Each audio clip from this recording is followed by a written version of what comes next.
Ne-a venit șeful de echipă și ne-a scris care vrem să muncim. Noi, fiind săraci pe timpurile alea, era secită, am fost mult să intrăm la treabă. Și Roseta ăsta era om bogat. Lua sutele alea albastre și arunca pe cârciumari.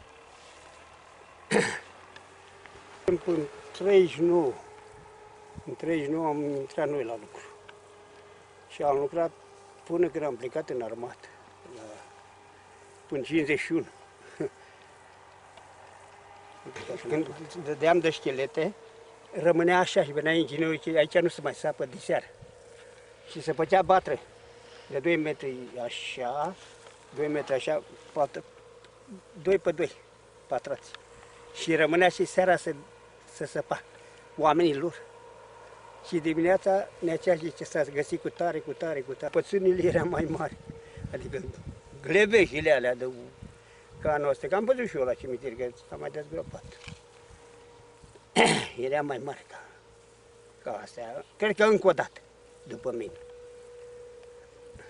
Cine le-a luat? Le luăm cu mașina și le ducea. Da. Cred că le ducea la București sau unde le ducea, nu știu. Inginerul și cu mașina lui care venea. Venea un camion, un Carpaz de la cum era atunci, pe timpurile. Anul când am început, în 39, a început că s-a format un timp un canal așa. Și pe canalul ăsta, pe urmă, la jumătatea lui s-a făcut așa.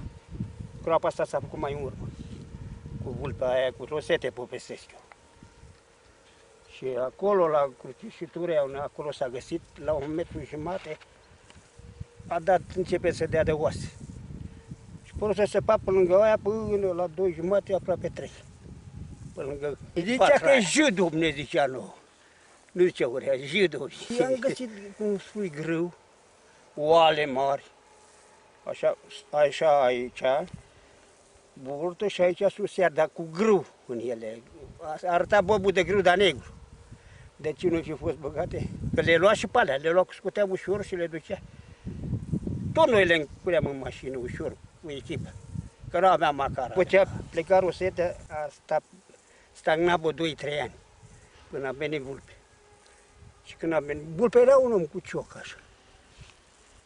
Și de-aia, pe urmă, după ce nu a mai fost Vulpe, a venit Pisa iar la vreo 2 ani și jumătate. Pulpița, îi zicea ei. Și am lucrat cu Tociu. Până am plecat în 51. Zicea că cată cloșca cu pui de aur. Așa zicea. Dar n-au găsit nicio cloșcă.